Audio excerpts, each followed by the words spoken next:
अस्सलाम वालेकुम नाज़रीन। आज आपको एक बहुत ही फ़ायदेमंद इंफॉर्मेशन देने जा रहा हूँ कि जिसको बहुत से लोग जिसके जिसके मुतल्लिक़ बहुत से लोगों को मालूम नहीं है, और जो लोग उसके धोखे में आते हैं, बहुत से मतलब है कि लोग परेशान हो रहे हैं, मुश्किलात का सामना उठा रहे हैं।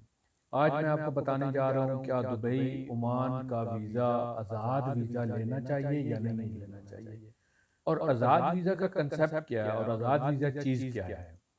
नाज़रीन, सबसे पहले तो एक बात आपको बता दूं, अगर आप हाईली क्वालिफाइड हैं, हाईली प्रोफेशनल आदमी हैं, तो फिर आप अपना आज़ाद वीज़ा ले लें। लाइक अगर आप अकाउंटेंट हैं, प्रोफेशनल हैं, एक प्रोफेशन है अकाउंटेंट, अगर आप अकाउंट्स का काम जानते हैं, तो उसमें क्या होता है कि बहुत सी ऑर्गेनाइजेशन जो हैं वो परमानेंट अकाउंटेंट नहीं रखना चाहती, पार्ट टाइम पे अकाउंटेंट रखते हैं। तो उसमें आप काम कर सकते हैं जाके, लेकिन उसमें भी एक रिस्क है कि अगर आप ऑफिस में बैठ के काम कर रहे हैं, तो अगर मिनिस्ट्री ऑफ लेबर ने आके वहाँ पे चेकिंग की, तो अगर आपका वीज़ा किसी और जगह का है, आप काम किसी और जगह पे कर रहे हैं, तो आपके लिए प्रॉब्लम हो सकती है। प्रॉब्लम क्या, आपको वो पकड़ के डिपोर्ट कर देंगे, और जिस आदमी से आपने वीज़ा लिया हुआ है उसको भी फाइन आएगा, और जहाँ पे आप काम कर रहे हैं उसको भी फाइन आएगा। आज़ाद वीज़ा क्या है? आज़ाद वीज़ा ये है जी कि आपने आज़ाद वीज़ा ले लिया है कि जी मुझे काम नहीं चाहिए। आज़ाद वीज़ा आपको एजेंट दे देते हैं कि जी ये आज़ाद वीज़ा, आपने वहाँ पे जाके काम खुद ढूंढना है।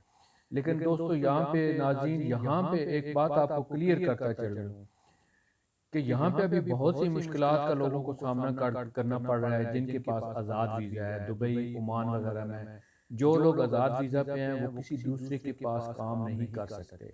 अगर आप किसी दूसरी जगह काम कर रहे हैं, अगर आपका स्पॉन्सर कोई और है, आप काम किसी और जगह पे कर रहे हैं, तो आप बिल्कुल कंप्लीटली इलीगल काम कर रहे हैं।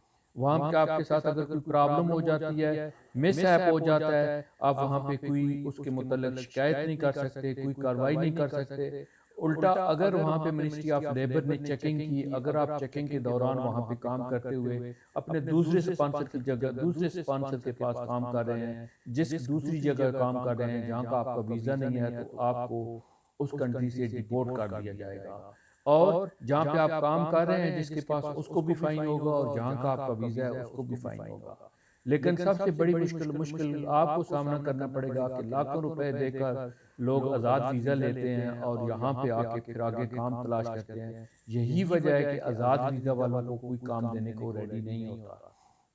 मैंने दो तीन केस देखे हैं, खुद भी उनको ट्राई किया है, लेकिन जहाँ भी वो मतलब है कि वो आदमी इंटरव्यू के लिए गया है या जॉब के लिए गया है, आगे से जो ऑर्गेनाइजेशन है, वो ये अथॉरिटी, हायरिंग अथॉरिटी जो है, वो यही जवाब देती हैं जी कि इस आदमी के पास वीज़ा है, हम इसको दूसरे वीज़ा पे नहीं रख सकते। तो इसलिए नाजरीन, एक चीज़ ज़हन नशीन कर लें कि आज़ाद वीज़ा का कोई कंसेप्ट नहीं है।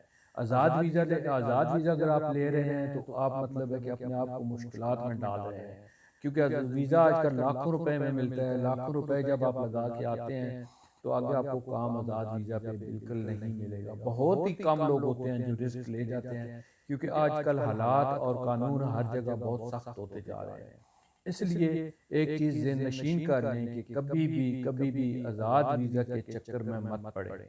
हाँ, अगर आपको वीज़ा मिल रहा है जी कि जिस ऑर्गेनाइजेशन का वीज़ा है, वहीं पे उसी ऑर्गेनाइजेशन में आपने जाके जॉब करनी है, उसी में आपको वो लोग सैलरी देंगे और आपको काम भी देंगे, तो फिर ठीक है। लेकिन अगर आप बोलेंगे एजेंट को कि जी मुझे आज़ाद वीज़ा चाहिए, और एजेंट अगर आपको बोल रहा है जी कि मैं ये दुबई और ओमान की बात कर रहा हूँ, जहाँ के कवानीन का मुझे इल्म है, जहाँ के कवानीन का मुझे नॉलेज है, दूसरी जगह की बात नहीं करूँगा जहाँ का मुझे नॉलेज नहीं है। तो इसलिए नाज़रीन, मैं आपको एक बात क्लियर बता रहा हूँ कि अगर आप आज़ाद वीज़ा लेंगे, तो आप अपने पैसे ज़ाया कर रहे हैं। अगर आप आज़ाद वीज़ा पे हैं, अगर आप ड्राइवर भी हैं, आप किसी कंपनी दूसरी कंपनी की दूसरी ऑर्गेनाइजेशन की गाड़ी चला रहे हैं, ऊपर वाला ना करे एक्सीडेंट हो जाता है या चेकिंग हो जाती है, तो आपके लिए बहुत मुश्किलात का सामना होगा जी कि आपका वीज़ा किधर है, और आप इस ऑर्गेनाइजेशन की या इस कंपनी की गाड़ी क्यों चला रहे हैं।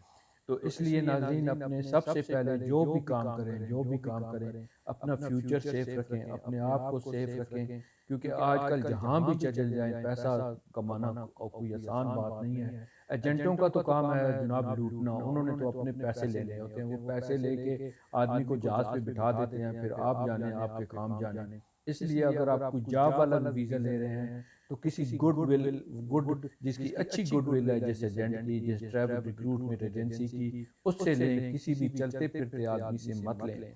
और बहुत सी ऐसी एजेंसीज बैठी हुई हैं पाकिस्तान में जो ऑलरेडी पाकिस्तान गवर्नमेंट के साथ रजिस्टर्ड हैं, प्रॉपर तरीके से काम कर रहे हैं। अगर आपको कोई इन्फॉर्मेशन मज़ीद इन्फॉर्मेशन चाहिए हो दुबई और ओमान के वीज़ा की, तो आप मुझे मैसेज कर सकते हैं, आप मुझे व्हाट्सअप कर सकते हैं। स्क्रीन पे मेरा नंबर डिस्प्ले हो रहा है। और अगर आपको वीज़ा के मतलब कोई इन्फॉर्मेशन चाहिए हो तो बंदा नाचीज़ हाजिर है जनाब। अगर मेरी वीडियो पसंद आए तो मेरा चैनल सब्सक्राइब, लाइक और शेयर ज़रूर करें। अल्लाह हाफ़िज़ जी। अल्लाह आप सबका हामी और नासिर हो। अल्लाह पाक सबकी मुश्किलात आसान करे, सबको अपनी हिफ्ज़ व अमान में रखे। अल्लाह हाफ़िज़।